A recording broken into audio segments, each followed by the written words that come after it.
జ్ఞానానందమయం దేవం నిర్మలాస్ఫటికాకృతం ఆధారం సర్వవిద్యానాం హయగ్రీవ ముపాస్మహే. ప్రేక్షకులకందరికీ కూడా నమస్కారం. మనం ఇప్పుడు ఈ వీడియోలో గురువు శని ప్రస్తుతం గోచారంలో గురుడు కర్కాటక రాశిలోను శని మీన రాశిలోను సంచరిస్తున్నారంటే ఇద్దరు కూడా జలరాశిలోనే ఉన్నారు. వీటినే మోక్ష రాశులు అని అంటారు. ఇది చాలా అరుదుగా చాలా రేర్గా జరుగుతుంది. ఇలా ఉన్నప్పుడు అంటే గురుడు కర్కాటకంలో ఉన్నప్పుడు శని మీనరాశిలో ఉన్నప్పుడు 12 రాశుల వారికి ఇలాంటి ఫలితాలు జరుగుతాయి. ఇక్కడ రాశి అంటే చంద్రుడున్న రాశి కాదు, గురుడు ఉన్న రాశి. అంటే గురుడు మేషరాశిలో ఉంటే ఎలాంటి ఫలితాలు జరుగుతాయి, గురుడు వృషభ రాశిలో ఉంటే ఎలాంటి ఫలితాలు జరుగుతాయి, మిథునంలో ఉంటే గురుడు. మరియు రవి నుంచి కేతువు వరకు గ్రహాలు ఎక్కడుండాలి? వాళ్ళ జన్మజాతకంలో కర్కాటకంలో కానీ మీనరాశిలో కానీ ఉన్నప్పుడు మాత్రమే ఈ ఫలితాలు జరుగుతాయి. అంటే 12 రాశులు అంటే మేషం నుంచి మీనం వరకు, మేషరాశిలో గురుడు, వృషభ రాశిలో గురువు ఇలా ఉంటూ కర్కాటకంలో కానీ మీనంలో కానీ రవి నుంచి రవి, చంద్రుడు, కుజుడు, బుధుడు, గురువు, శుక్రుడు, శని, రాహు, కేతువులు ఉంటే ఎలాంటి ఫలితాలు జరుగుతాయి అంటే వాళ్ళకు మాత్రమే. అంటే ఇటు జన్మజాతకాన్ని కూడా పరిశీలించుకోవాలి. అంటే జన్మజాతకం ఉన్న వాళ్ళకు మాత్రమే ఇప్పుడు నేను చెప్పే ఫలితాలు అనేవి జరుగుతాయి. దీన్ని ఎవరి జాతకంలోనైనా గురువు శని ఆ రాశులలో ఉంటాయి. అంటే అగ్నితత్వ రాశుల్లో కానీ, భూతత్వ కానీ, వాయు జలతత్వ రాశుల్లో కానీ ఉంటే, అంటే వాటికి 1, 5, 9, 2, 7 కనెక్షన్ ఉంటే, ఒకరికొకరు 1, 5, 9, 2, 7 స్థానాల్లో ఉంటే దీన్ని కర్మధర్మాధిపతి యోగం అంటారు.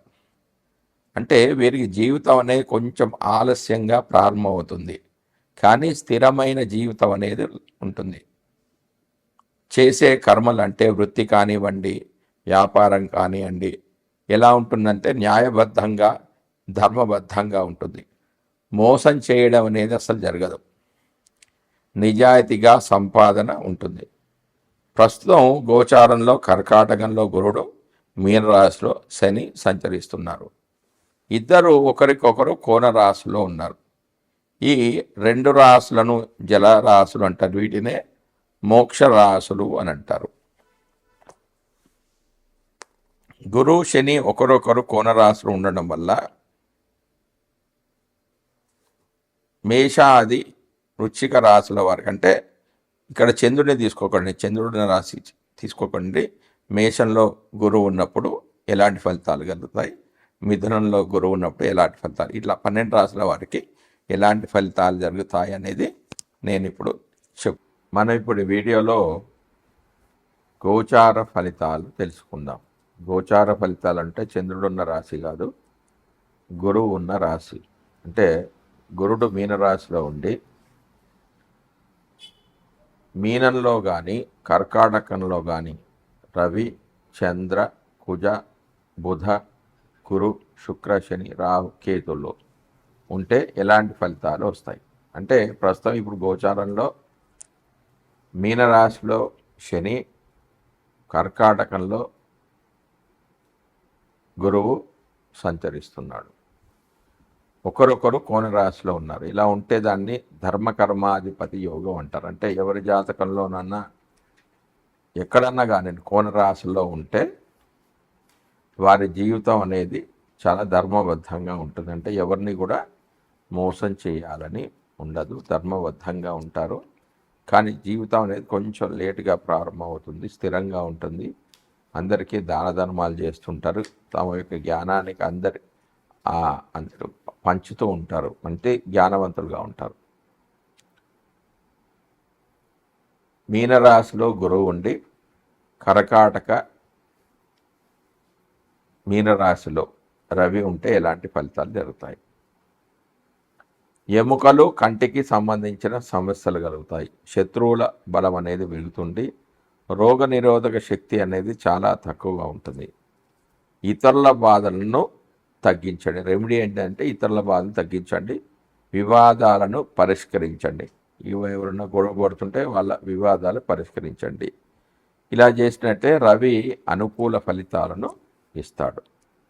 తర్వాత చంద్రుడు, సంతాన సమస్యలు అనేవి ఉంటాయి. మంచి ఆలోచనలు అనేవి చేస్తారు. స్పెక్యులేషన్కి మంచి కాలం. పిల్లల ఆలనా పాలనలపై, వారి చదువులపై శ్రద్ధ మీరు వహించండి. మరియు పెట్టుబడులు పెట్టే సమయంలో సరైన నిర్ణయాలు తీసుకోండి. అంటే చక్కగా ఆలోచించి పెడితే మంచి మంచి కంపెనీలో పెట్టడం ద్వారా మీకు లాభాలు అనేవి కలుగుతాయి. తర్వాత బుధుడు, కుటుంబంలో సంతోషకరమైన వాతావరణం నెలకొని ఉంటుంది. సరైన సమయానికి సరైన నిర్ణయాలు తీసుకుంటారు. తెలివైన భాగస్వామి లభించడం ద్వారా వ్యాపార అభివృద్ధి చెంది మంచి లాభాలు గడిస్తారు. వ్యాపారం విస్తరించే అవకాశం అనేది ఉంది. కానీ జీవిత భాగస్వామితో వాదనలకు దిగడం అనేది మానివేయండి. తర్వాత గురుడు, మానసిక ప్రశాంతత ఉంటుంది. జ్ఞాన సముపార్జన చేస్తారు. పదోన్నతిని పొందుతారు. ఉద్యోగంలో పదోన్నతి కలుగుతుంది. వృత్తి వ్యాపారాలలో అభివృద్ధిని సాధిస్తారు. టీచింగ్, లా, కన్సల్టెన్సీ రంగంలో పనిచేసే వారికి మంచి కాలం అని చెప్పవచ్చు. తర్వాత శుక్రుడు, హుందాగా అందరినీ ఆకర్షించే విధంగా మాట్లాడతారు. ఉన్నత శ్రేణిలో ప్రయాణాలు చేస్తారు. అంటే ట్రైన్లో వెళ్తే ఏ క్లాస్లో వెళ్ళడం, కార్లో ప్రయాణాలు చేయడం చేస్తారు. భార్య, సోదరి మూలకంగా ఆర్థిక నష్టాలు అనేవి కలుగుతాయి. దీర్ఘాయువు కలిగి ఉంటారు, కానీ జీవితాంతం మందులు వాడవలసి రావచ్చు. తర్వాత శని,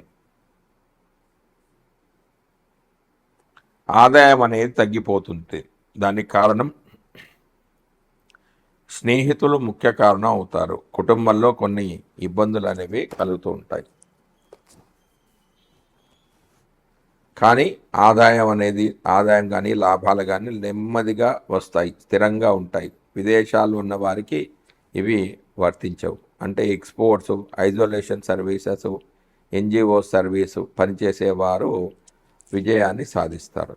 తర్వాత రాహు, విదేశీ ప్రయాణాలు ఉంటాయి. విదేశాల పట్ల ఆసక్తి, వింతైన కళలు రావడం, అనుకోని ఖర్చులు రావడం అనేవి జరుగుతుంటాయి. తర్వాత కేతు, శరీరం పైన దద్దుర్లు రావడము. కేతు సంబంధించిన వృత్తులు అంటే వైద్యం, న్యాయవాది వృత్తి చేసేవారికి చాలా మంచి కాలం అని చెప్పవచ్చు.